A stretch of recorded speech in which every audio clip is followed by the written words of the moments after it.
दो एरियाज में से सवाल आता है पर्सनैलिटी में। एक पर्सनैलिटी का मेजरमेंट, और मेजरमेंट के अंदर भी मेनली प्रोजेक्टिव टेक्निक्स।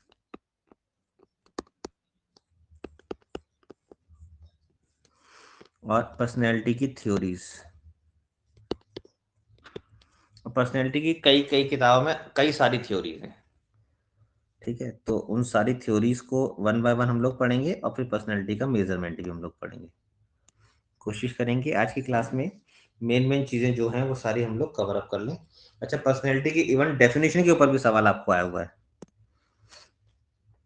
तो पर्सनैलिटी की दो डेफिनेशन तो आप जरूर याद कर लें। एक डेफिनेशन जो ऑलपोर्ट की डेफिनेशन है,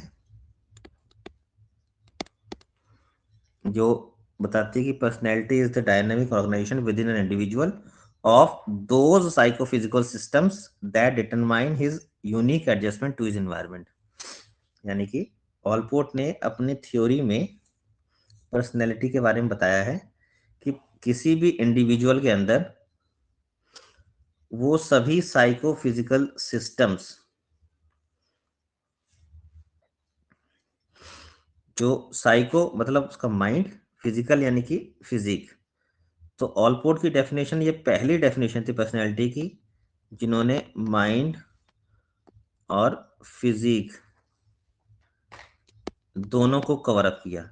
इससे पहले, ऑलपोर्ट से पहले तक जितनी भी डेफिनेशन थी पर्सनैलिटी की, इवन पर्सनैलिटी जो वर्ड है वो पर्सनैलिटी की आउटर अपीयरेंस से आया है, क्योंकि पर्सनैलिटी पर्सोना से बना है। और पर्सोना आपको पता ही है, जिसका मतलब होता है मुखौटा। ठीक है, तो इनिशियली पर्सनैलिटी का जो मीनिंग लिया जाता था वो केवल और केवल आउटर अपीयरेंस से लिया जाता था। और ऑलपोर्ट पहले ऐसे व्यक्ति थे जिन्होंने पर्सनैलिटी को साइकोफिजिकल यानी कि mind with in an individual और आउटसाइड एन इंडिविजुअल दोनों चीजों से रिलेट किया। तो इन्होंने कहा है कि personality is the dynamic organization which keeps on changing. एक ऐसा संगठन है जो लगातार परिवर्तित होता रहता है, एक मनुष्य के मनोसामाजिक तंत्र का। और यही संगठन उसका उसके बाह्य वातावरण के साथ एक यूनिक एडजस्टमेंट डेवलप करता है, यूनिक एडजस्टमेंट डिटरमाइन करता है। तो इसकी डेफिनेशन के ऊपर सवाल आपको आया हुआ है, इसकी डेफिनेशन बहुत अच्छे से याद कर लीजिएगा। और कोई और डेफिनेशन करना चाहे तो एक डेफिनेशन इसकी आइजेंक की लर्न कर लीजिएगा।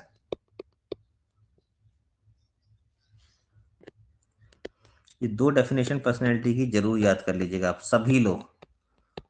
मतलब ये इंटरव्यूज में भी पूछी जाती है। अगर आपने किसी इंटरव्यू में बोल दिया कि मैंने एजुकेशनल साइकोलॉजी अच्छे से पढ़ा हुआ है और उसके अंदर पर्सनैलिटी अच्छे से पढ़ा हुआ है, तो पर्सनैलिटी में से यही डेफिनेशन आपसे पूछ ली जाएंगी। ये दो डेफिनेशन तो बहुत अच्छे से आप कर लीजिएगा।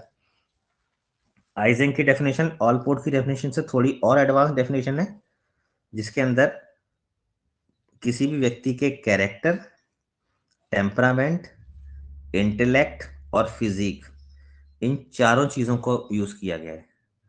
पर्सनैलिटी के अंदर इन चारों चीजों का ऑर्गेनाइजेशन डाला गया है, character, temperament, intellect and physique. तो इसको आप जरूर मतलब याद कर लीजिएगा। ये बहुत ही कम चीजें मैं आपको याद करने के लिए बोलूंगा, लेकिन जो बोलूंगा उनको जरूर याद कर लीजिएगा, क्योंकि ये कई बार पूछी हुई चीजें हैं। अब हम बात करें पर्सनैलिटी की theoretical approaches.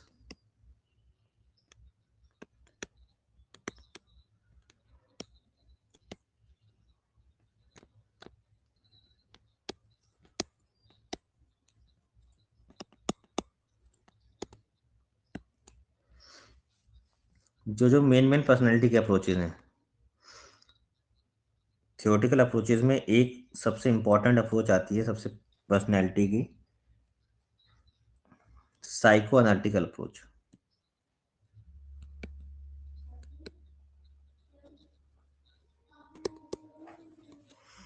Psycho analytical approach, it was developed by Symonds fried.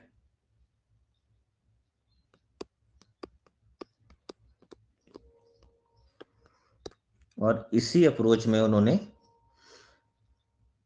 Human nature को बताया कि किस तरीके से ह्यूमन नेचर पेसिमिस्टिक डिटर्मिनिस्टिक होता है, कैसे जो ह्यूमन टेंडेंसीज हैं वो कैसे अट्रैक्ट होती हैं, कैसे एक व्यक्ति की पर्सनैलिटी डेवलप होती है based upon the functions of unconscious mind.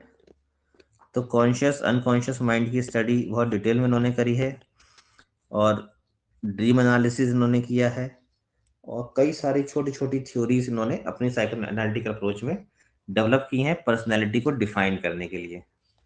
इनकी अप्रोच को पर्सनैलिटी की डायनामिक अप्रोच भी कहा जाता है क्योंकि इन्होंने बहुत डिटेल में पर्सनैलिटी को डिफाइन करने का प्रयास किया है।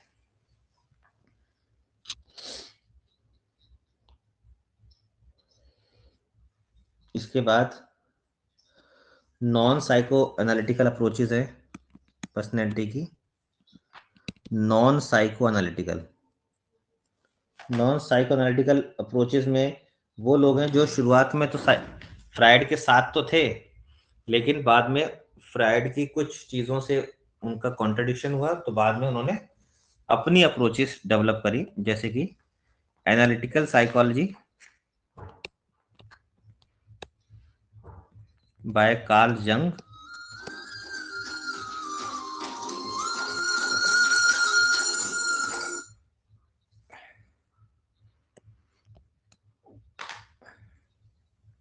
इसके बाद individual psychology bye Alfred Adler. इनके नाम पर भी सवाल आया हुआ आपको, बहुत बार सवाल पूछा गया है कि analytical father of analytical psychology कौन है। तो अगर आपको एनालिटिकल साइकोलॉजी पर सवाल आता है तो आप कार्ल यंग के बारे में बताएंगे, और अगर आपको इंडिविजुअल साइकोलॉजी पे सवाल आता है तो एल्फ्रेड एडलर, और साइको एनालिटिकल साइकोलॉजी के ऊपर सवाल आता है तो साइमंड फ्राइड। अब इन तीनों ने ही एक ही चीज को अपने अपने तरीके से डिफाइन किया है, तो इनको तो हम आगे चल के और डिटेल में पढ़ेंगे ही पढ़ेंगे। उससे पहले पर्सनैलिटी की कुछ और अप्रोचेज हैं, उनके बारे में एक बार देख लें। तीसरी जो अप्रोच है पर्सनैलिटी की वो है टाइप अप्रोच,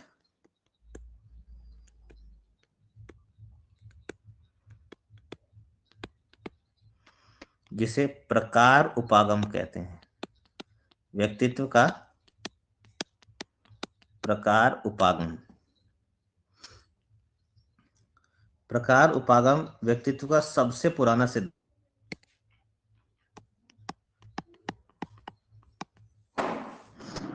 अब इसमें कई अलग अलग लोगों ने पर्सनैलिटी के कई सारे टाइप्स बताए हैं और उसको अलग अलग आधार पे बताए हैं। जैसे सबसे पहला और सबसे जो शुरुआत में कई कई पर्सनैलिटी के प्रकार बताए गए, लेकिन पहला ऐसा प्रकार जिसको बेस्ड अपॉन द बाइल जो हमारे बॉडी में डेवलप होते हैं, उस बाइल के बेसिस पर 4 तरीके से पर्सनैलिटी को डिफाइन किया गया था। सबसे पहले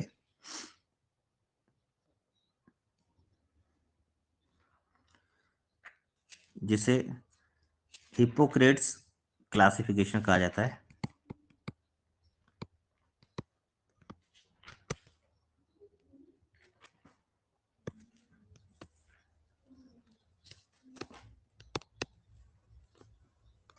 ये सबसे पहला क्लासिफिकेशन है।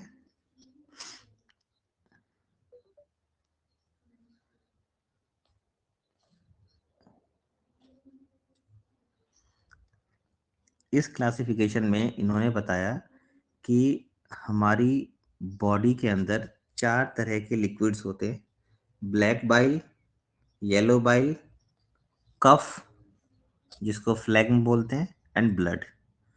अब किस व्यक्ति में कौन सा लिक्विड ज्यादा है, उसी के बेसिस पर उसकी पर्सनैलिटी डिसाइड होती है। जैसे कि ऐसे लोग जिसमें ब्लैक बाइल ज्यादा होता है उनको उन्होंने कॉलरिक कहा है। कॉलरिक, और हिंदी में इसको गुस्सैल कहा जाता है। हिपोक्रेट के अकॉर्डिंग जिस व्यक्ति में ब्लैक बाइल ज्यादा होगा, बहुत ज्यादा गुस्सैल होगा।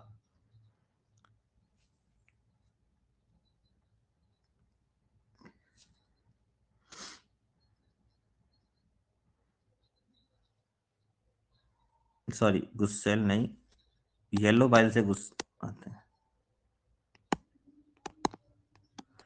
हाँ, जिसके अंदर येलो बाइल बहुत ज्यादा होगा वो आदमी बहुत ज्यादा गुस्सैल होगा। इसके अलावा जिस व्यक्ति में ब्लैक बाइल ज्यादा होगा वो एकदम उदास, डिप्रेस, निराशावादी, इसको उन्होंने मेलेंकोलिक कहा है।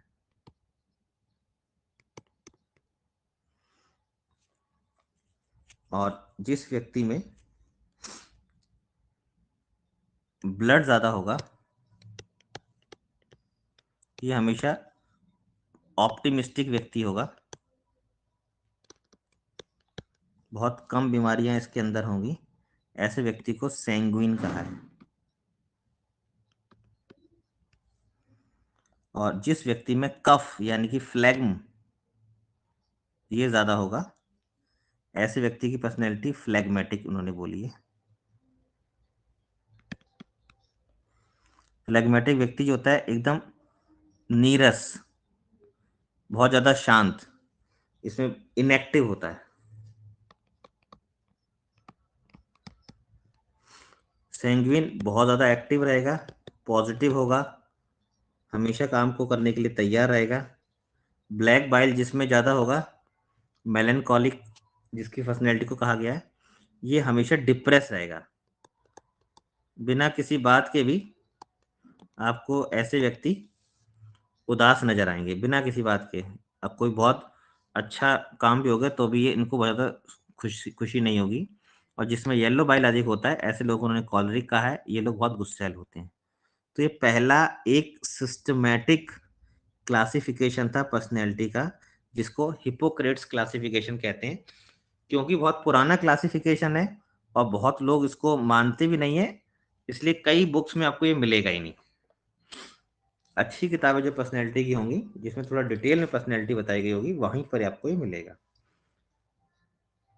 इसके अलावा कुछ और टाइप थ्योरीज हैं, जैसे कि एक टाइप थ्योरी है जिसको बॉडीली कैरेक्टरिस्टिक के बेसिस पर पर्सनैलिटी को डिफाइन किया गया है, और उसको बोला गया है क्रैशमर्स क्लासिफिकेशन।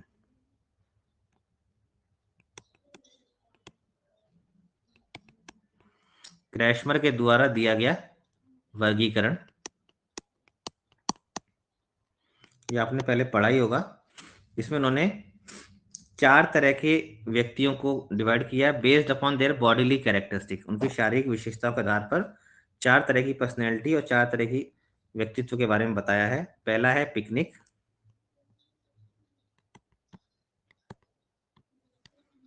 इसको हिंदी में स्थूल काय बोलते हैं, नाम से पता चल रहा है। ऐसे व्यक्ति जिनका कद थोड़ा छोटा, भारी, गोलाकार होता है, गर्दन छोटी और मोटी होती है, ऐसे व्यक्ति काफी सामाजिक होते हैं, खाने पीने और सोने में बड़ा मजा लेते हैं,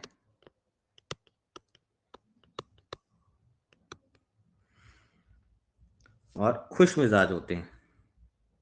ऐसे व्यक्ति जो होते हैं ये हमेशा अधिकतर आपको खुश मिलेंगे, खुश रहेंगे तभी तो मोटे रहेंगे। उसके बाद दूसरा इन्होंने पर्सनैलिटी का टाइप बताया है एस्थेनिक,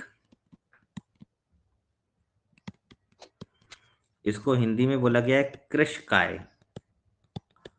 नाम से पता चल रहा है बहुत ही लंबे और पतले दुबले, इनकी ज्यादा मांसपेशियां विकसित नहीं होती, खाते पीते उतना ही है लेकिन हमेशा पतले ही रहते हैं। इनका शरीर का वजन उम्र के अनुसार कम रहता है।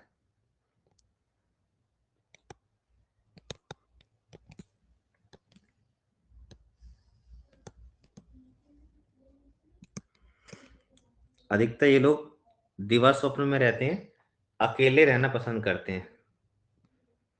जैसे पिकनिक सोशल होते हैं, ये अधिकतर अकेले रहना पसंद करते हैं, और ऐसे लोगों में शिजोफ्रेनिया होने की चांसेस बहुत ज्यादा होती है। शिजोफ्रेनी आपने सुना होगा, व्यक्ति शिजोफ्रेनिया एक मानसिक प्रॉब्लम होती है जिसमें व्यक्ति बैठे बैठे ही दूसरा व्यक्ति अगर कुछ कुछ भी नहीं कर रहा, केवल बात कर रहा है किसी और से, तो उसे लगेगा कि वो मेरी बुराई कर रहा है। इस तरह की प्रॉब्लम इनमें डेवलप होने के चांसेस बहुत ज़्यादा होते हैं। तीसरी कैटेगरी में उन्होंने रखा है एथलेटिक, पुष्टकाय। ये वे व्यक्ति होते हैं जिनके शरीर की मांसपेशियां काफ़ी एकदम विकसित होती हैं, सुडौल होते हैं, बॉडी बहुत संतुलित होती है, और इनके जो बिहेवियर होता है वो बहुत ही बैलेंस्ड बिहेवियर होता है। ये हर सिचुएशन में अपने आप को एडजस्ट कर लेते हैं, इनकी एडजस्टमेंट बहुत पावरफुल होती है, एडजस्टमेंट वाली एबिलिटी। इसके अलावा एक और टाइप बताइए जो कई सारी किताबों में मिलती नहीं है, उसका नाम उन्होंने बोला है डिस्प्लास्टिक। ये बहुत कम किताबों में मिलेगी ये वाली टाइप, डिस्प्लास्टिक।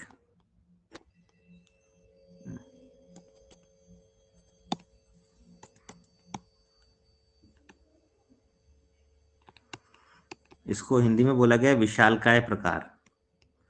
डिस्प्लास्टिक में जब एक व्यक्ति के अंदर जो कैरेक्टरिस्टिक्स हैं वो उपरोक्त तीनों कैरेक्टरिस्टिक्स से मिलती जुलती हैं, ठीक है, तब उसको डिस्प्लास्टिक या इसको कहते हैं मिक्स काइंड ऑफ पर्सनैलिटी भी कहते हैं।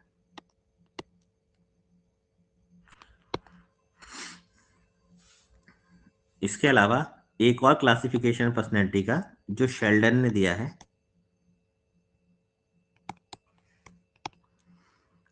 शेल्डन का भी क्लासिफिकेशन फिजिक के आधार पर ही है, ठीक है, और शेल्डन की थ्योरी को ही सोमेटोटाइप थ्योरी भी कहा गया है।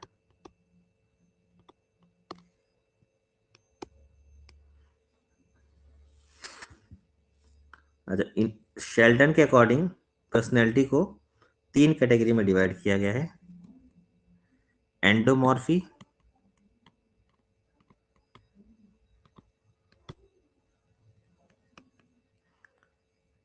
इसको मीजोमॉर्फी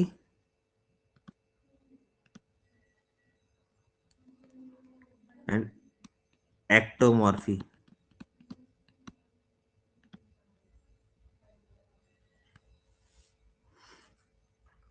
एंडोमॉर्फी ये बिल्कुल जैसे कि क्रैशमैन का पिकनिक था, बिल्कुल उसी की तरह से ये लोग मोटे होते हैं और स्थूल टाइप के रहते हैं, आराम पसंद, खुशमिजाज, सामाजिक। आपको ये एग्जाम में पूछा गया है, शेल्डन का क्लासिफिकेशन के अकॉर्डिंग जो एंडोमॉर्फी है वो क्रैशमर की क्लासिफिकेशन में किससे मिलता जुलता है, इसीलिए यहाँ पे मैंने जानबूझ के यहाँ पिकनिक लिखा है, ठीक है। उसके बाद जो मीजोमॉर्फी है ये एथलेटिक टाइप से मिलता है, एथलेटिक टाइप जो मैंने आपको बताया था, पुष्टकाय,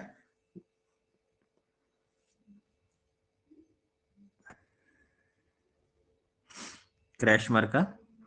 और जो एक्टोमॉर्फी है, एक्टोमॉर्फी ये दुबले पतले और इकहरे होते हैं, ज़्यादा लोगों से इनको मिलना जुलना पसंद नहीं होता, ये एस्थेनिक टाइप से मिलते जुलते हैं।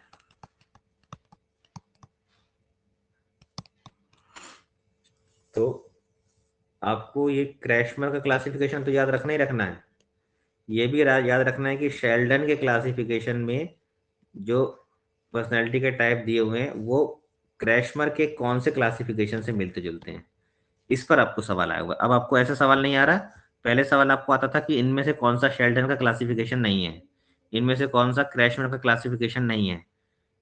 अब सवाल आ रहा है निम्न में से कौन सा शेल्डन के एथलेटिक, सॉरी, क्रैशमर के एथलेटिक टाइप से मिलता जुलता है। ऑप्शन में दिया हुआ है एंडोमॉर्फी, मीजोमॉर्फी, एक्टोमॉर्फी और टेक्टोमॉर्फी, कुछ भी बना देंगे। तो आपको आइडेंटिफाई करना पड़ेगा कि वो किससे रिलेटेड है, इसीलिए इन दोनों को एक साथ बताया गया है। पर्सनैलिटी में आपको इसी तरह के सवाल आएंगे। इसके अलावा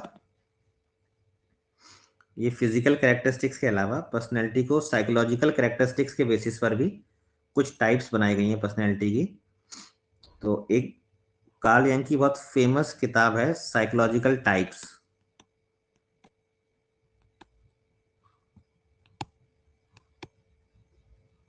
इसको बुक्स में नोट कर सकते हैं जहां भी आपने बुक्स की लिस्ट बनाई होगी।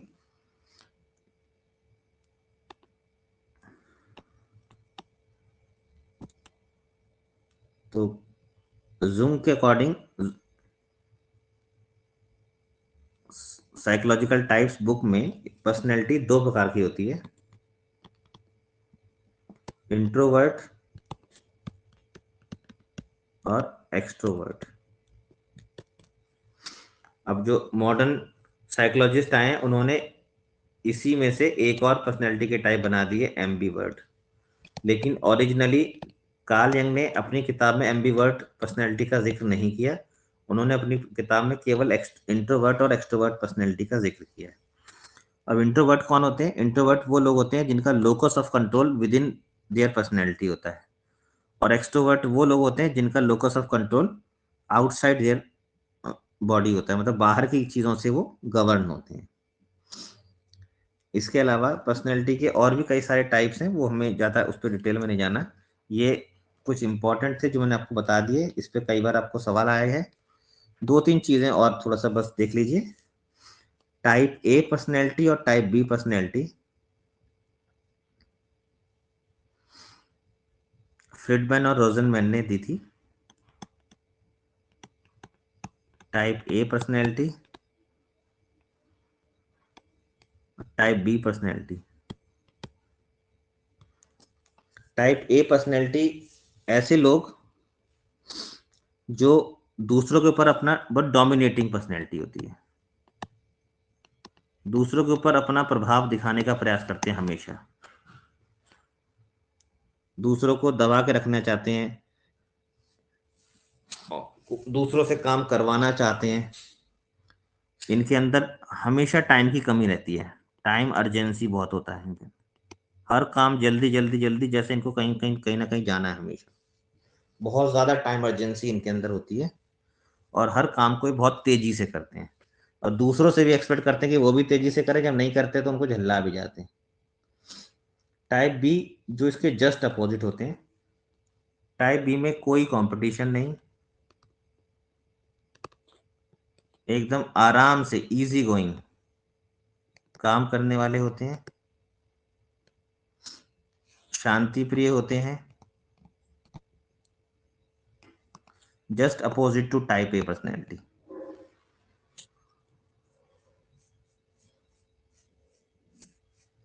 ठीक है, इसके अलावा और भी कई टाइप सी डी ई सब जो पर्सनैलिटी हैं, लेकिन उसमें से आपको टाइप ए और टाइप बी पर्सनैलिटी याद रखना है। रोजनमैन और फ्रेडमैन ने इस टाइप की पर्सनैलिटी को दिया था, उनका नाम भी आप याद कर सकते हैं।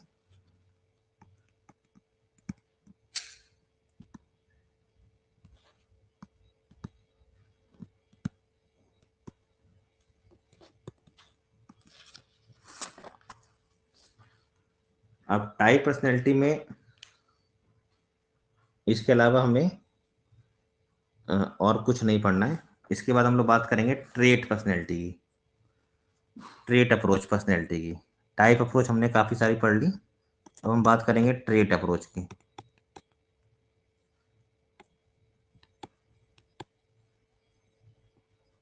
जिसको पर्सनैलिटी की हिंदी में शील गुण अप्रोच कहते हैं। शील गुण विचारधारा, शील गुण उपागम। अब यहाँ पर्सनैलिटी, मतलब ये जो अप्रोच है, ये अप्रोच कहती है कि व्यक्ति का जो बिहेवियर है, जो व्यवहार है, वो किसी टाइप के द्वारा नहीं बनता, बल्कि उसके गुणों के द्वारा बनता है। जैसे कि इससे पहले वाली हर अप्रोच में पर्सनैलिटी को टाइप में डिवाइड किया गया था। इनके अकॉर्डिंग पर्सनैलिटी टाइप से नहीं बनती, पर्सनल बिहेवियर पर्सनल टाइप से नहीं बनता, बिहेवियर गुणों से बनता है, और पर्सनैलिटी भी गुणों से बनती है। अब इसके अंदर जो सबसे फेमस थ्योरी है वो गॉर्डन ऑलपोर्ट की थ्योरी है।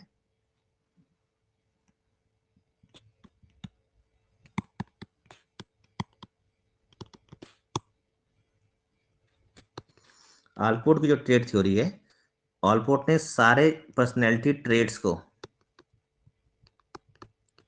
दो कैटेगरी में डिवाइड किया गया है। एक उन्होंने बताया कॉमन ट्रेट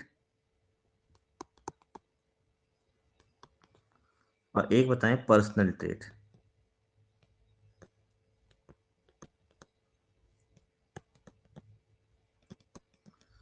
कॉमन ट्रेट वे हैं जो किसी एक समाज के अंदर लगभग लगभग मैक्सिमम लोगों में पाए जाते हैं। जैसे हरियाणा के लोगों की बात करेंगे तो उनके अंदर कुछ कॉमन चीज़ें जो उसमें पाई जाएंगी। दिल्ली के लोगों की कुछ कॉमन चीज़ें जो उसमें हमेशा पाई जाएंगी। यूपी के लोगों की कुछ कॉमन चीज़ें हैं जो उसमें पाई जाएंगी। तो ये जो कॉमन चीज़ें हैं, कॉमन ट्रेड्स, जो एक क्षेत्र एक संस्कृति के आधार पर लगभग लगभग मैक्सिमम लोगों में कॉमन होती हैं, तो इन सबको कॉमन ट्रेड कहा जाता है।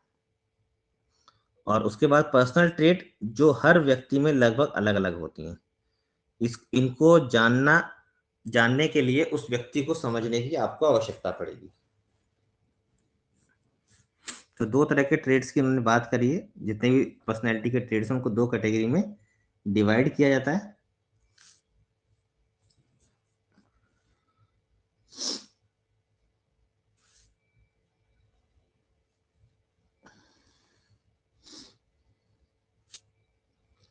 और किसी भी व्यक्ति की पर्सनैलिटी को असेस करने के लिए ऑलपोर्ट ने कहा है कि कॉमन ट्रेट की जगह पर पर्सनल ट्रेट को हमें फोकस करना चाहिए, क्योंकि कॉमन ट्रेट तो लगभग सब में कॉमन ही है, तो उससे हम पर्सनैलिटी की स्पेसिफिक चीज़ों को नहीं जान पाएंगे। तो इसलिए हमें पर्सनल ट्रेट को फोकस करना चाहिए। और पर्सनल ट्रेट को फोकस करने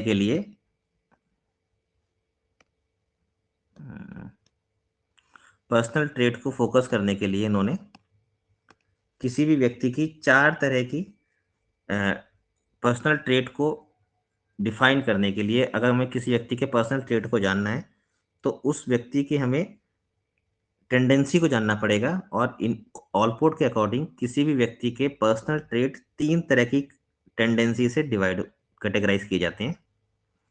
और वो टेंडेंसी कौन कौन सी हैं? कार्डिनल डिस्पोजिशन, इसको हिंदी में कहा जाता है कार्डिनल प्रवृत्ति। उसके बाद है सेंट्रल डिस्पोजिशन, केंद्रीय प्रवृत्ति। उसके बाद है सेकेंडरी डिस्पोजिशन, जिसको गौण प्रवृत्ति कहा गया है। ऑलपोर्ट के अकॉर्डिंग किसी व्यक्ति के पर्सनल ट्रेट को समझने के लिए इन तीन तरह की प्रवृत्तियों को जानना आवश्यक है। पहली प्रवृत्ति, जिसको कार्डिनल प्रवृत्ति कहा गया है, कार्डिनल डिस्पोजिशन कहा गया है, ये किसी भी व्यक्ति की पर्सनैलिटी का वो एक गुण होता है जिसको वो किसी से नहीं छुपा सकता। जैसे गांधी जी की बात करें तो अहिंसा सेंट्रल ट्रेट ऑफ एनी, मतलब major trait of any personality, ये एक ही होता है, सिंगल होगा एक ट्रेट। किसी व्यक्ति की पर्सनैलिटी का एक वो ट्रेट जिससे उसकी पूरी व्यक्तित्व का पहचान हो जाए, वो उसका कार्डिनल। जैसे अगर गांधी जी की बात करें अहिंसा, और भगत सिंह की बात करें तो आंदोलन या क्रांतिकारी। तो एक ऐसी विशेषता जो पूरी पर्सनैलिटी को डोमिनेट करती हो, वो कार्डिनल डिस्पोजिशन या कार्डिनल प्रवृत्ति कहलाती है। उसके बाद है सेंट्रल डिस्पोजिशन में ऐसी 5 या 10 कैरेक्टरिस्टिक्स जो किसी व्यक्ति को डिफाइन करने के लिए आवश्यक हैं। यानी कि किसी व्यक्ति के बारे में बताएं तो वो जो 5 या से 10 चीजें जो बताते हैं किसी व्यक्ति के बारे में, जो मुख्य चीजें होती हैं जिनको हम सभी नोट कर लेते हैं, और उन 10 चीजों को जब बताएंगे तो हम उस व्यक्ति के केंद्रीय प्रवृत्ति को बताएंगे। ठीक है, जैसे आप अपने आसपास की किसी व्यक्ति को देखिए, उसके अंदर आप बताएंगे कि ये बहुत कॉन्फिडेंट है, ये बहुत सोशल है, ठीक है, ये दूसरों की मदद करने के लिए हमेशा तैयार रहता है। तो ऐसी 8-10 चीजें बताएंगे, उसके सेंट्रल ट्रेट हो गए। उसके बाद हम बात करते हैं गौड़ प्रवृत्ति। गौड़ प्रवृत्ति ये किसी व्यक्ति की वो प्रवृत्तियां होती हैं जो हर किसी को नहीं पता होता, और क्योंकि हर किसी को नहीं पता है तो इसके आधार पर व्यक्तित्व का अंदाजा नहीं लगाया जा सकता। तो ये वो ट्रेड्स हैं जो केवल और केवल जो बहुत क्लोज लोग होते हैं किसी व्यक्ति के, बहुत खास होते हैं, केवल उन्हें ये पता होते हैं, बाकी लोगों को ये नहीं पता होते। तो इसके आधार पर पर्सनैलिटी का ज्यादा अंदाजा नहीं लगाया जाता। हाँ, कार्डिनल और सेंट्रल डिस्पोजिशन के आधार पर पर्सनैलिटी का अंदाजा लगाया जाता है। तो ऑलपोर्ट की थ्योरी के अंदर हमने दो चीजें पढ़ी। पहले उन्होंने ट्रेट को दो कैटेगरी में डिवाइड किया। कौन कौन से ट्रेट थे, कौन कौन सी कैटेगरी में डिवाइड किया है? कॉमन ट्रेट और पर्सनल ट्रेट। इनके अकॉर्डिंग कॉमन ट्रेट पर्सनैलिटी को बहुत अच्छे से डिफाइन नहीं कर पाते। किसी व्यक्ति की पर्सनैलिटी को जानना है तो पर्सनल ट्रेट की बात करें। पर्सनल ट्रेट को जानने के लिए उसकी तीन तरह की प्रवृत्तियों को जानना पड़ेगा: कार्डिनल, सेंट्रल और सेकेंडरी। ऑलपोर्ट की थ्योरी में इतना ही आपको पढ़ना है। इसके अलावा ऑलपोर्ट की डेफिनेशन पढ़ लीजिएगा। इसके बाद एक थ्योरी और है जिसको हम लोग बोलते हैं type come trait theory.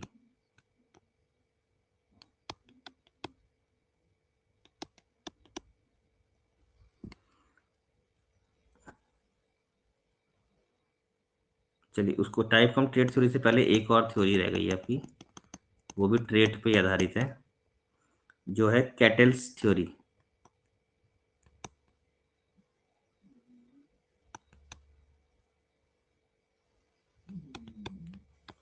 Kettles theory of personality, personality traits. Cattle के अकॉर्डिंग पर्सनैलिटी ट्रेट्स मेनली दो तरह के होते हैं: सरफेस ट्रेट, जिसको उन्होंने बोला है सतही शील गुण, और सोर्स ट्रेट, जिसको उन्होंने स्रोत या फिर मूल शील गुण का नाम दिया है।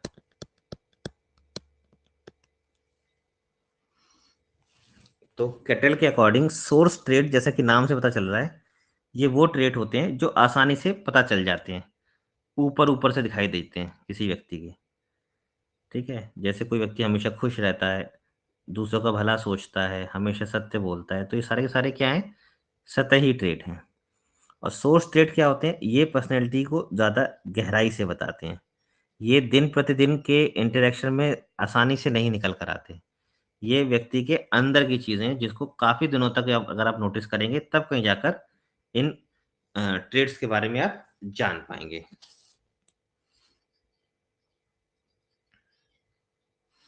अब कैटल ने ही एक 16 पर्सनैलिटी फैक्टर की थ्योरी भी दी है, और पर्सनैलिटी का एक टेस्ट है 16 PF, जिसमें उन्होंने वही सोर्स ट्रेट के बारे में 16 सोर्स ट्रेट्स की बात करी है। वो कौन कौन से हैं? आपको केवल ये याद रखना है कि कैटल 16 PF टेस्ट जो था वो कैटल का था।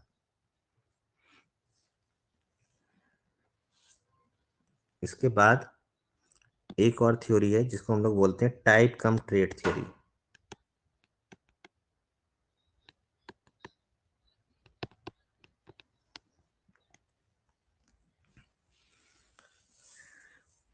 जिसको आइजेंक ने दिया है, और इसको प्रकारशील गुण पदानुक्रम कहा जाता है, टाइप ट्रेट हायरार्की। इसको टाइप ट्रेट हायरार्की के नाम से भी जाना जाता है। क्यों जाना जाता है उसको हम लोग भी देख लेते हैं। आइजेंक ने बताया कि जितने भी पर्सनैलिटी के टाइप्स हैं वो कहीं ना कहीं पर्सनैलिटी के ट्रेट से डिसाइड होती हैं, और जितने भी ट्रेट्स हैं वो सारे के सारे हैबिट से मिलकर बनते हैं, और जितनी भी हैबिट्स हैं वो सारे के सारे रिस्पॉन्सेस से मिलकर बनती हैं। तो इसको ऐसे समझते हैं,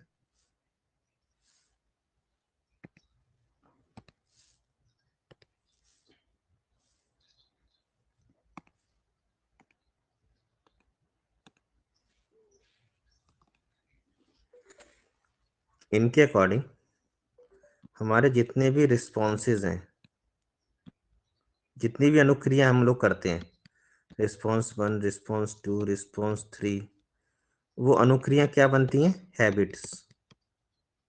क्या बनती हैं?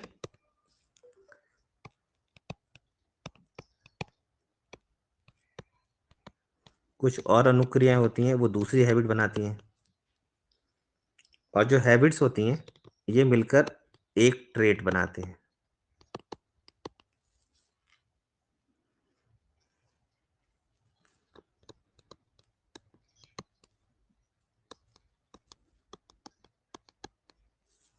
ये दूसरा ट्रेट बन गया, और ट्रेट्स मिलकर पर्सनैलिटी की एक टाइप बनाती हैं।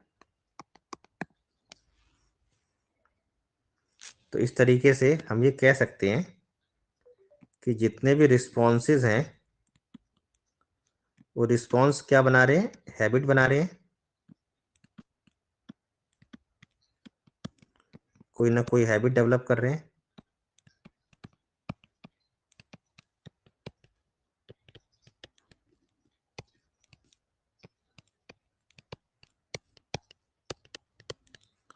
और जो हैबिट्स हैं, वो कहीं ना कहीं ट्रेट डेवलप करती हैं, और ट्रेट्स मिलकर टाइप बनते हैं। तो किसी भी कोई भी पर्सनैलिटी टाइप अपने आप नहीं बन जाती। उस पर्सनैलिटी टाइप को बनने के लिए कई सारी अनुक्रियाएं होती हैं। अनुक्रियाएं जो हैं वो आदतों में बदलती हैं। आदत शील गुण बनते हैं, और कई सारे शील गुण मिलाकर पर्सनैलिटी का एक प्रकार बनता है। जैसे मान लीजिए, पर्सनैलिटी का एक प्रकार है बहिर्मुखता, एक्सट्रोवर्जन। अब एक्सट्रोवर्जन जो है, कोई भी व्यक्ति जो अगर एक्सट्रोवर्ट बना है, तो उसके लिए कई सारी ऐसी अनुक्रियाएं वो करता होगा जो उस जिससे उसकी कुछ आदतें बनी होंगी, और वो आदतें किसी न किसी गुण में परिवर्तित हुई होंगी। और उन सभी गुणों को अगर आप देखेंगे, तो वो सभी गुण मिलाकर आपको इशारा कर रहे हैं कि इसकी जो पर्सनैलिटी का प्रकार है वो कैसा है? एक्सट्रोवर्ट टाइप का है। तो इस तरीके से आइजेंक ने अपनी थ्योरी के अंदर अनुक्रियाओं अपनी थ्योरी के अंदर ये बताया कि अनुक्रियाओं से मिलकर आदतों का निर्माण होता है, आदतों से मिलकर शील गुणों का निर्माण होता है, और शील गुणों से मिलकर व्यक्तित्व के प्रकार बनते हैं। तो इस प्रकार से किसी भी व्यक्तित्व के निर्धारण में प्रकार और शील गुण दोनों ही अपनी भूमिका निभाते हैं। इसलिए व्यक्तित्व के अंदर हमें प्रकार को भी जानना चाहिए और शील गुणों को भी जानना चाहिए। क्लियर है सभी को? Yes sir. चलिए, इसके बाद ये पर्सनैलिटी की कुछ मेन मेन थ्योरीज थी जो बार बार पूछी जाती हैं। इनको आपने एक बार देख ही लिया होगा, और कहीं ना कहीं आपने पहले भी ये थ्योरीज पढ़ी होंगी। इसके अलावा कुछ और थ्योरीज हैं जिनको थोड़ा सा आप चाहें तो बस खाली जल्दी जल्दी से उनको देख जरूर लीजिएगा। सबसे पहले तो साइमंड फ्राइड की थ्योरी। साइमंड फ्राइड की अगर आप थ्योरी पढ़ेंगे, तो साइमंड फ्राइड की थ्योरी में से क्या क्या चीजें पढ़नी है और उसमें किस पे फोकस करना है, ठीक है, वो मैं अभी आपको बता देता हूँ। और साइमंड फ्राइड की थ्योरी के बाद फिर कार्ल यंग की थ्योरी, एल्फ्रेड एडलर की थ्योरी, और एरिक एरिक्सन की थ्योरी जो हम ऑलरेडी पढ़ चुके हैं। एरिक एरिक्सन की थ्योरी भी व्यक्तित्व के सिद्धांत में मानी मानी जाती है। तो इसलिए और हमने इसको ग्रोथ एंड डेवलपमेंट की थ्योरीज में पहले पढ़ लिया है। 8 स्टेजेस पढ़ी थी ना हमने एरिक एरिक्सन की थ्योरी की, आपको याद होगी।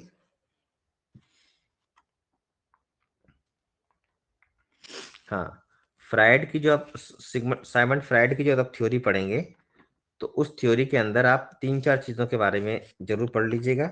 सबसे पहली चीज, उन्होंने व्यक्तित्व को 3 कैटेगरी में बांटा है: कॉन्शियस, प्री कॉन्शियस और अनकॉन्शियस। चेतन, अर्धचेतन और अचेतन। दूसरी चीज, फ्रायड के अनुसार हमारे जो व्यक्तित्व की जो संरचना है, जो स्ट्रक्चर है, वो उसके 3 एजेंट्स हैं: हमारे व्यक्तित्व का जो कंपोजिशन है उसके 3 एजेंट्स हैं या 3 कंपोनेंट हैं। पहला है इद, दूसरा ईगो और तीसरा सुपर ईगो।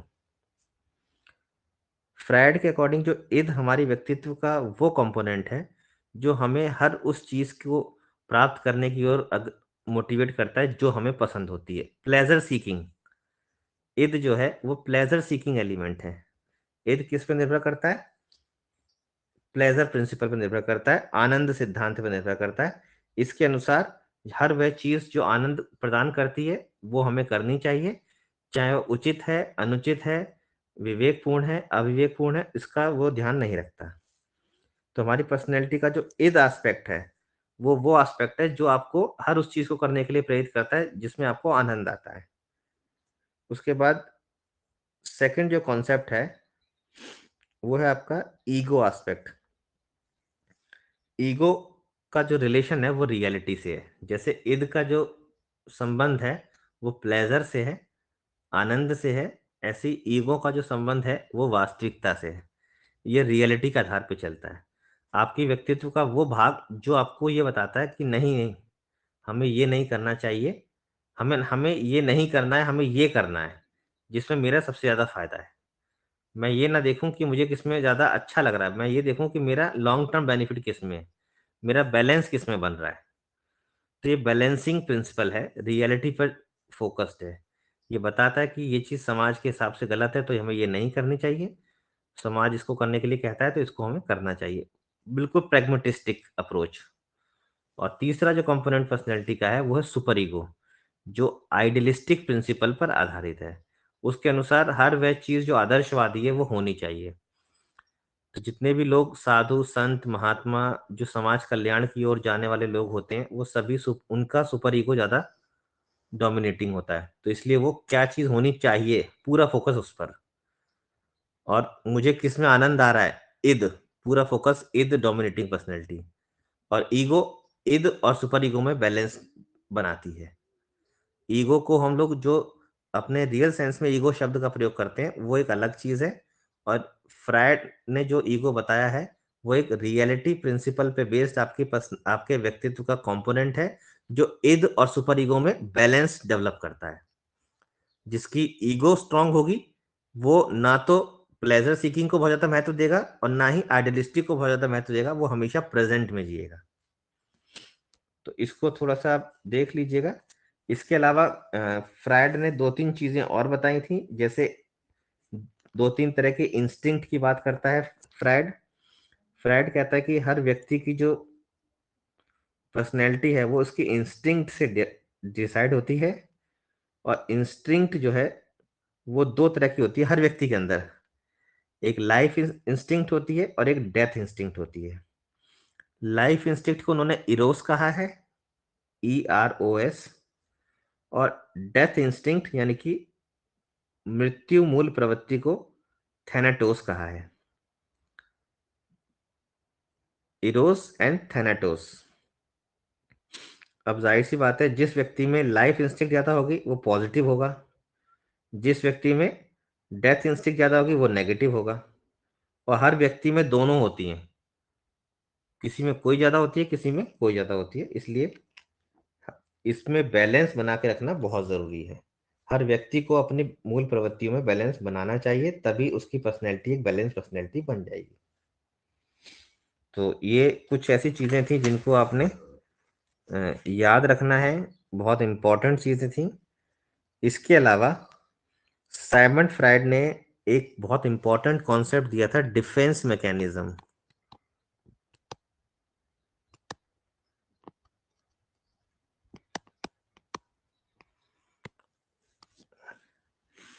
अहम रक्षात्मक रक्षात्मक प्रक्रम, ego defence mechanism.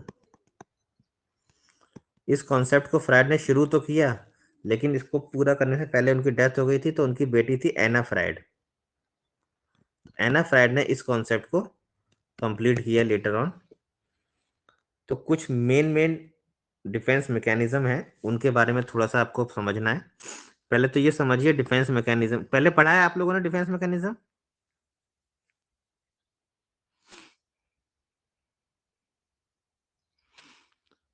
Defence mechanism आपने से किसी ने पढ़ा है पहले? हमारे शरीर में दो तरह की एडजस्टमेंट होती हैं। एक एडजस्टमेंट होती है जो हम जानबूझ के करते हैं, और एक एडजस्टमेंट वो होती हैं जो हमसे ऑटोमेटिकली हो जाती हैं, हम करते नहीं हैं, वो अनकॉन्शियसली हो जाती हैं। तो ऐसी एडजस्टमेंट जो अनकॉन्शियसली हो रही हैं, आप अनजाने में कर रहे हैं, जानबूझकर नहीं कर रहे हैं, ऐसी एडजस्टमेंट को ही डिफेंस मैकेनिज्म कहा जाता है। Indirect adjustment of mind, indirect adjustment of mind.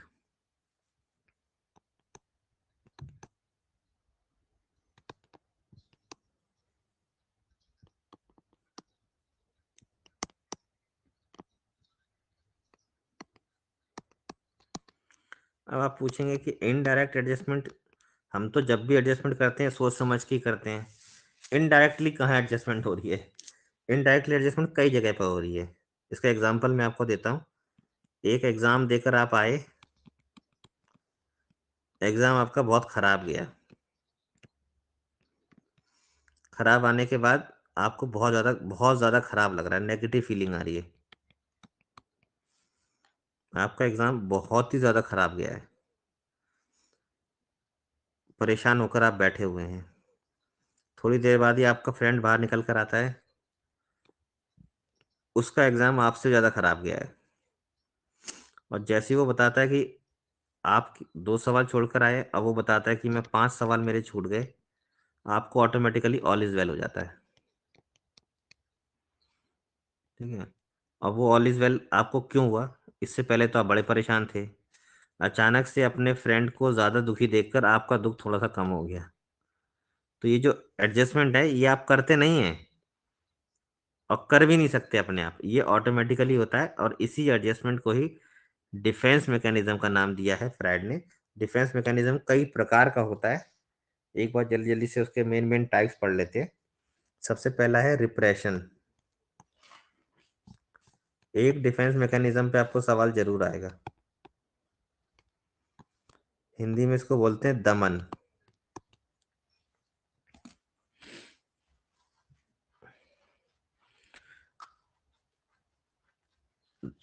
जब किसी व्यक्ति के साथ कुछ ऐसा हो जाता है जिसकी वजह से उसको बहुत खराब लगता है, यही कह लीजिए कि बहुत ज़्यादा चिंता होती है, मानसिक संघर्ष होता है उसके अंदर, तो ऐसे व्यक्ति ऐसी चीज़ों से फिर व्यक्ति इनको भुलाने के लिए इनसे दूर हटना शुरू कर देता है, और एक तरीके से इन उनको याद ही नहीं करता, और याद ना करने की वजह से क्या होता है, पर्टिकुलरली वो वाली चीज़ आपको कभी भी याद नहीं आती। तो जब कोई भी खराब चीज़ जो आपके साथ हुई है, उस चीज़ को आप याद ना करके अपना फ़ोकस किसी और चीज़ पे लगा देते हैं, तो धीरे-धीरे वो चीज़ आपकी दबनी शुरू हो जाती है और आपके अनकॉन्शियस माइंड में चली जाती है। और इस तरह की जो घटना है जिसमें आप खराब चीज़ों को कॉन्शियस माइंड से अनकॉन्शियस माइंड में ले जाते हैं, और कैसे ले जाते हैं, आप उनकी तरफ सोचते ही नहीं हैं। जैसे मान लीजिए आपके किसी नियर एंड डियर की कभी डेथ हुई होगी, तो आप में से कितने लोग हैं जो उनकी डेथ को सोचते हैं हमेशा? कोई भी नहीं सोचता, कुछ टाइम बल्कि भूलने का प्रयास करते हैं, ठीक है? और कुछ टाइम के बाद धीरे-धीरे करके भूल जाते हैं, कभी याद ही नहीं आती फिर वो वाली चीज़। तो इसी चीज़ को रिप्रेशन का नाम दिया है, और रिप्रेशन बहुत ज़रूरी है। अगर रिप्रेशन नहीं होगा, तो कोई व्यक्ति अपनी लाइफ़ में आगे नहीं बढ़ पाएगा। उसके बाद सेकंड डिफेंस मैकेनिज्म का नाम दिया इन्होंने रैशनलाइजेशन, यौक्तिकीकरण।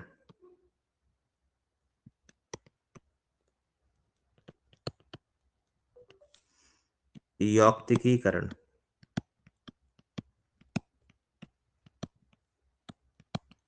हिंदी कुछ और भी हो सकती है, इंग्लिश यही रहेगी जो मैंने लिखवाई है आपको, इसलिए इंग्लिश में इनके नाम याद रखिएगा।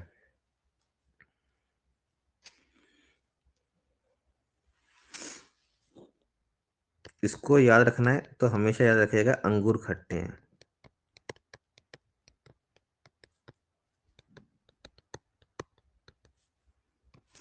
एक आदमी जो आईएएस की तैयारी कर रहा था, आईएएस नहीं बन पाया, कोई और जॉब लेने के बाद बोलता है आईएएस तो एकदम बेकार जॉब है, हमेशा आदमी बिजी रहता है, कुछ कर नहीं पाता है।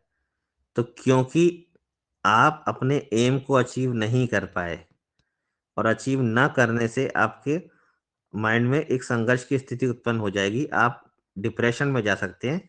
तो उस डिप्रेशन से बचने के लिए ऑटोमेटिकली आपका माइंड आपको सजेस्ट कर देता है कि आप उस चीज़ की बुराई करिए, उसके उसके नेगेटिव पॉइंट निकाल लीजिए।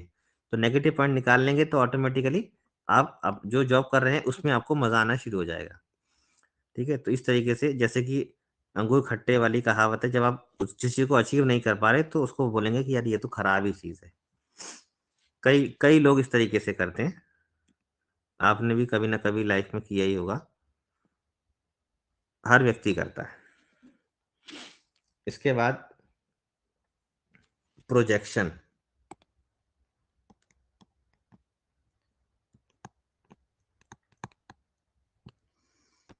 प्रक्षेपण। नाम से पता चल रहा है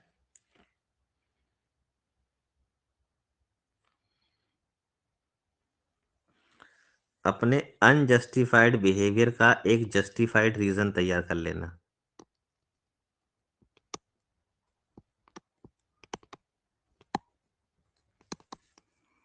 एक जस्टिफाइड रीजन तैयार कर लेना। कोई एग्जाम आपका आया, एग्जाम में आप पेपर आपका खराब गया, क्वेश्चन पेपर आपका बेकार गया है, और आप बताएंगे कि आउट ऑफ सिलेबस पेपर आ गया, बहुत मुश्किल क्वेश्चन आ गए, बहुत खराब टीचर ने पेपर बनाया है।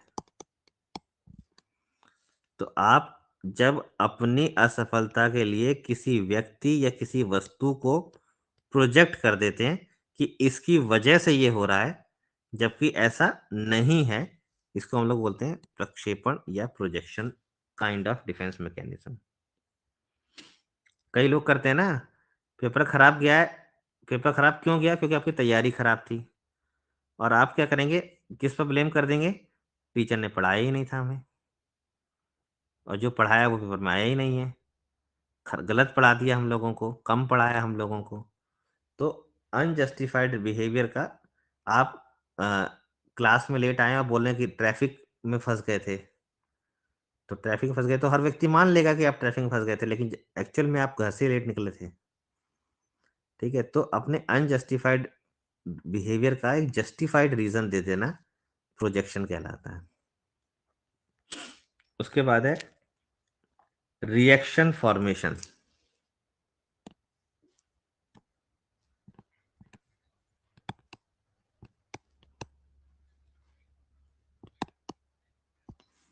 रिएक्शन फॉर्मेशन जिसको हिंदी में बोलते हैं प्रतिक्रिया निर्माण।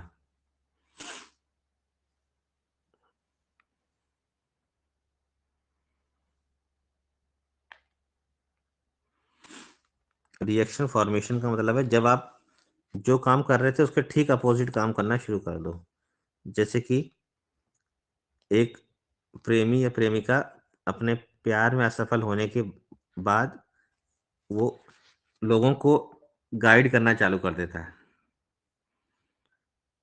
और बताता है कि ये प्यार नहीं करना चाहिए, ये नहीं करना चाहिए, वो नहीं करना चाहिए। तो ये क्या है? Reaction formation. एक नेता जो कई सालों तक नेता रहा और उसके बाद नेता नगरी में फेल होने के बाद जब वो वापस आ रहा है, तो बता रहा है कि नेता नगरी बहुत खराब चीज़ है, नेता नगरी में किसी को नहीं जाना चाहिए। तो रिएक्शन फॉर्मेशन जब ये इसको एग्ज़ाम्पल समझिए, जैसे कहते हैं कि 900 चूहे खाकर बिल्ली हज को चली।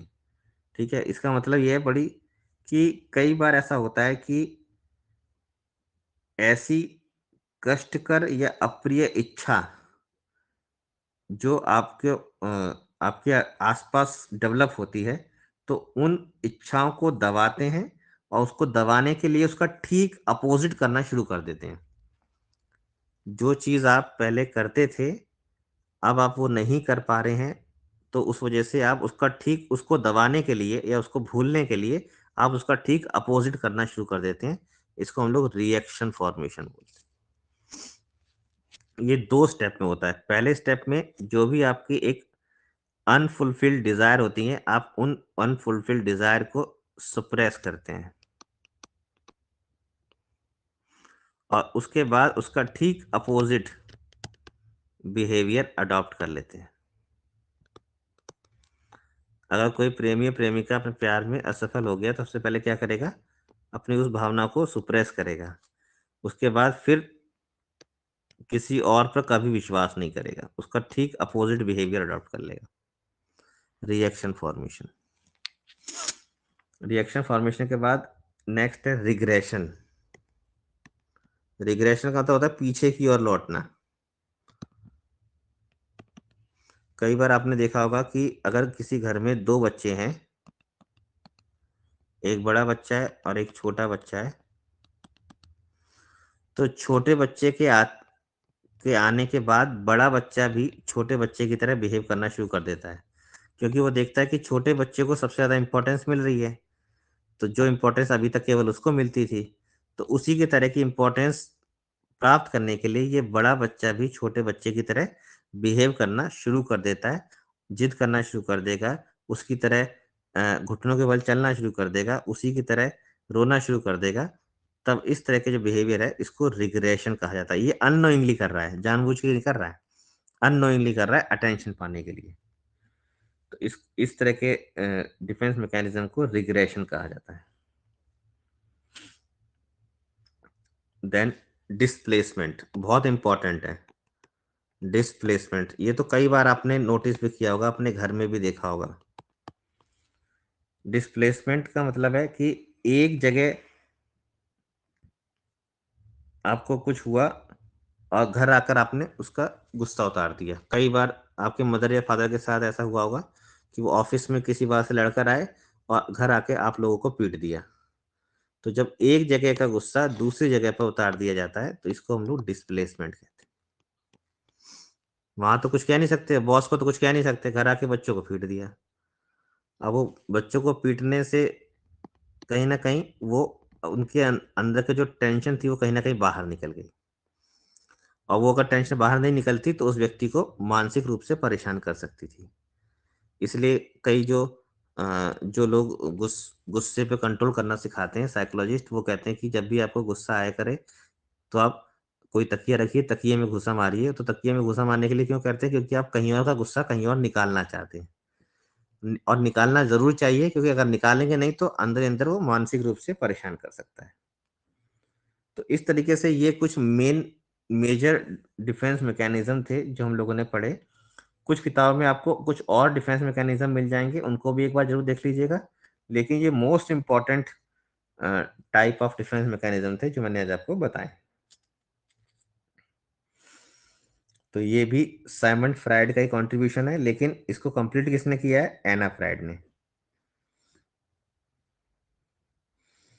इसके अलावा डेवलपमेंट ऑफ पर्सनैलिटी में उन्होंने एक अपनी साइकोसेक्सुअल स्टेजेस की थ्योरी दी थी, जिसको थ्योरी ऑफ साइकोसेक्सुअल डेवलपमेंट बोलते हैं, जिसमें उन्होंने anal, phallic anal, phallic, latency और जेनाइटल स्टेज का नाम दिया है साइमंड फ्रायड ने।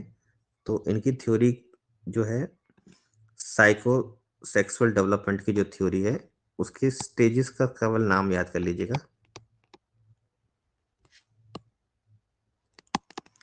पहला मुखावस्था, ओरल स्टेज। दूसरा गुदावस्था, एनल स्टेज। तीसरा है फैलिक स्टेज, लिंग प्रधान अवस्था। फैलिक स्टेज, लिंग प्रधान अवस्था। लेटेंसी स्टेज, अव्यक्तावस्था। और जेनाइटल स्टेज, जननेंद्रिय अवस्था। इस पूरे सिद्धांत में उन्होंने ये बताया कि किसी भी बच्चे का जो अ, अ, एक प्लेजर सीकिंग एलिमेंट है, वो कहाँ से डेवलप होता शुरू होता है। शुरुआत में किसी भी बच्चे का जो कामुकता क्षेत्र होता है, वो उसका मुंह की ओर होता है। यानी कि वो हर चीज को मुंह की तरफ ले जाना चाहता है, क्योंकि उसको हर चीज को मुंह की तरफ ले जाने पर उसको आनंद की प्राप्ति होती है। उसके बाद सेकंड स्टेज जो एनल स्टेज है, एनल स्टेज में बच्चों को वॉशरूम जाने में, वॉशरूम से रिलेटेड एक्टिविटी करने में आनंद आना शुरू हो जाता है। उसके बाद है फैलिक स्टेज। फैलिक स्टेज ये तीसरी स्टेज होती है। इस स्टेज में जो उनका वो फोकस ऑफ अट्रैक्शन होता है वो उनके जेनाइटल्स होते हैं, और उन वो अपने जेनाइटल्स से रिलेटेड एक्टिविटीज को करना पसंद करते हैं। और उसके बाद नेक्स्ट स्टेज है लेटेंसी स्टेज। लेटेंसी स्टेज में उन्होंने बताया कि इस स्टेज में बच्चा जो है इन सब जो चीजें अभी तक कर रहा था उन सब से हटकर एक तरीके से डोरमेंट अवस्था में आ जाता है, जिसमें उसकी जो भी एनर्जी होती है, या ये कह लीजिए कि उसकी जो सेक्सुअल डिजायर्स होती हैं वो सुसुप्त अवस्था में आ जाती हैं, डोरमेंट स्टेज में आ जाती हैं। और उसके बाद यही जो जो उसकी डिजायर्स हैं वो वापस डेवलप होती हैं जेनाइटल स्टेज में। केवल और केवल इन स्टेजेस का सीक्वेंस आपको याद रखना है, और इस थ्योरी का नाम क्या है आपको ये याद रखना है, क्योंकि आपको एग्जाम में आएगा कि इनमें से कौन सी स्टेज साइको सेक्सुअल डेवलपमेंट की स्टेज नहीं है। तो इस तरीके से फ्राइड की थ्योरी जो बहुत ही एक डायनामिक थ्योरी ऑफ पर्सनैलिटी मानी जाती है वो हमने कंप्लीट कर ली। इसके अलावा फ्राइड ने दो तीन चीजें और की थी, जैसे कि ड्रीम एनालिसिस के लिए जाना जाता है फ्राइड, साइकोथेरेपी के लिए भी फ्राइड जाना जाता है। तो इतना डिटेल में आपको जाने की जरूरत नहीं है, क्योंकि हम लोग केवल और केवल एजुकेशनल साइकोलॉजी पढ़ रहे हैं, प्योर साइकोलॉजी नहीं पढ़ रहे हैं। इसके बाद कार्ल यंग की एनालिटिकल साइकोलॉजी है।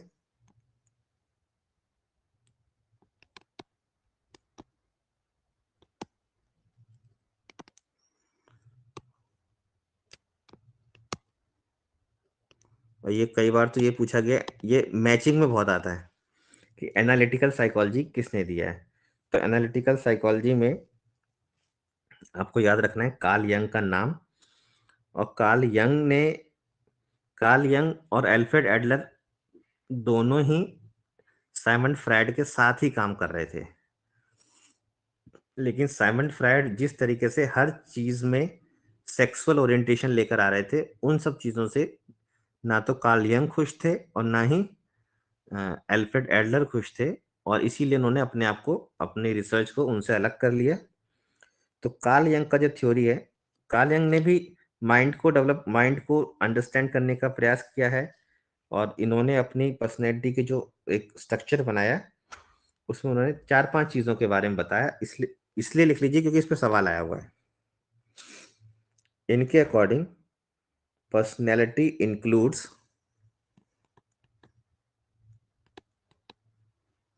Consciousness and ego,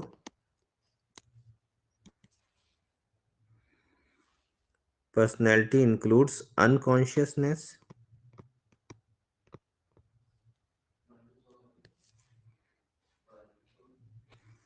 personality includes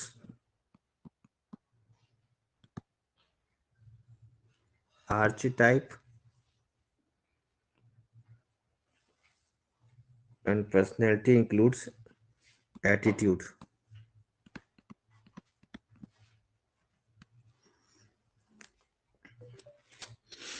अब पर्टिकुलरली कॉन्शियसनेस की तो बात इन्होंने करी है, और इनके अकॉर्डिंग कॉन्शियसनेस का मतलब है आपके माइंड की वो स्टेज जहां पर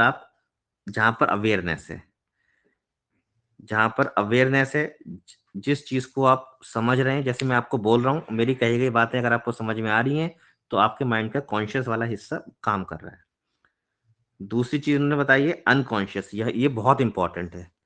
अनकॉन्शियसनेस को इन्होंने दो कैटेगरी में बांटा है, पर्सनल अनकॉन्शियस और कलेक्टिव अनकॉन्शियस। ये क्वेश्चन पूछा गया है कई बार कि पर्सनल एक्चुअली होता क्या है कि जब भी कॉन्शियस अनकॉन्शियस की बात आती है तो मैक्सिमम लोग साइमन फ्राइड को टिक करते हैं, लेकिन पर्सनल अनकॉन्शियस और कलेक्टिव अनकॉन्शियस का जो कॉन्सेप्ट है वो केवल और केवल कार्ल यंग ने दिया है। तो इसको जरूर याद रखिएगा कि पर्सनल अनकॉन्शियस और कलेक्टिव अनकॉन्शियस क्या है। पर्सनल अनकॉन्शियस की हम बात करें, आपके जन्म से लेकर अभी तक की जितनी भी यादें जो आपके माइंड में दमित रूप से दबी हुई कहीं ना कहीं आपके माइंड में रखी हुई हैं, वो सारी की सारी पर्सनल अनकॉन्शियस का हिस्सा है। और कलेक्टिव अनकॉन्शियस डेवलप होता है आपकी पूरी जनरेशन से। आपकी पूरी जनरेशन में कुछ ना कुछ चीज़ें आती गई होंगी, आपकी संस्कृति में कुछ चीज़ें होंगी, वो कहीं न कहीं हमें बाय बर्थ मिलती हैं और वो सारी की सारी चीज़ें ह हिडन रूप से हमारे माइंड में बैठी रहती हैं एज़ पर कार्ल यंग। उन सब हिडन चीज़ों को कलेक्टिव अनकॉन्शियस के नाम से उसने जाना है। तो आपको ये सवाल ऐसे आता है, who talked about personal unconscious? Who talked about collective unconsciousness? ये क्वेश्चन बहुत बार पूछा जाता है, तो इसको मोस्ट इंपॉर्टेंट क्वेश्चन की कैटेगरी में डालकर रखिएगा। कार्ल यंग के ऊपर ये सवाल आया हुआ है और इसको 99% लोगों ने एल्फ्रेड सॉरी साइमन फ्राइड में डाल दिया, क्योंकि कॉन्शियस अनकॉन्शियस की बातें जब भी आती हैं लोग साइमन फ्राइड को याद रखते हैं, कार्ल यंग को कोई याद ही नहीं रखता। तो बस इसमें आपको इसी पे फोकस करना है, इसी के ऊपर कई बार आपको सवाल आया है। ठीक है। इसके अलावा जो आर्ची टाइप की बात कर रहा था, आर्ची टाइप का मतलब आप हर व्यक्ति की कुछ फैंटेसीज होती हैं और उन फैंटेसीज के अंदर उसने कई तरह की चीजों के बारे में बात करी है, एनिमा, एनिमस।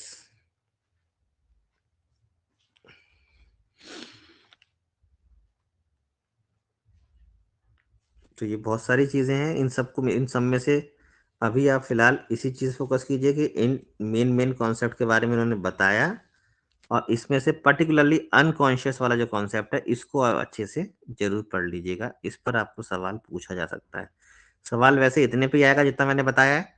डिटेल में जानना चाहते हैं तो और गहराई से इसको पढ़ सकते हैं आप। इसके बाद एक और व्यक्ति हैं जिनका आपको नाम याद रखना है, वो है एल्फ्रेड एडलर,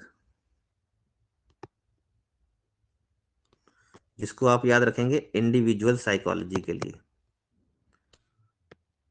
व्यक्तिगत मनोविज्ञान की बात किसने करी है? इंडिविजुअल साइकोलॉजी के जन्मदाता कौन है? उनका नाम एल्फ्रेड एडलर है। ठीक है। Analytical psychology Carl Jung, psycho analytical psychology Sigmund Freud, individual psychology Alfred Adler. तो इसको आप याद रखेंगे तो हमारा साइको पर्सनैलिटी का जो कॉन्सेप्ट है वो सारा कंप्लीट हो गया है। कल की क्लास में हम पर्सनैलिटी मेजरमेंट की प्रोजेक्टिव टेक्निक्स के बारे में पढ़ेंगे, क्योंकि सवाल आपको जब भी आएगा प्रोजेक्टिव टेक्निक से ही आएगा। और बची हुई चीज़ें जितनी भी हैं, जैसे छोटे छोटे टॉपिक्स हैं, क्रिएटिविटी के स्टेप्स हो गए, इसके बाद इंडिविजुअल डिफरेंस का कॉन्सेप्ट, ये बची हुई चीज़ें छोटी छोटी कल कवर करके कल हम साइकोलॉजी कंप्लीट कर लेंगे। परसों से हम लोग फिलोसफी के कॉन्सेप्ट को शुरू कर देंगे। आज के लिए इतना ही। Thank you.